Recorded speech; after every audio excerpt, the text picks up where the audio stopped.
Let's talk about those little slits in your brick wall. They're called weep holes, and they're designed to allow moisture to exit the wall cavity. If they're blocked, then moisture can build up in the wall, which can cause water damage in the home.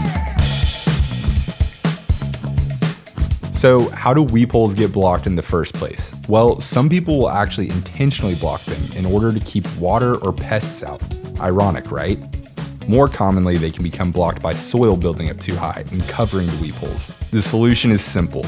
If the weep hole is either intentionally filled with expanding foam or is naturally filled with debris, you can easily clear out the weep hole with either a screwdriver or a wire hanger. To ensure that they continue functioning properly, taper your soil where it meets the home to leave at least 2 inches of foundation exposed.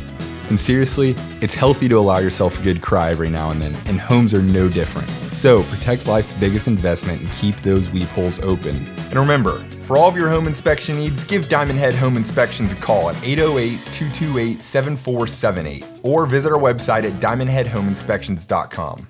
We'll see you there.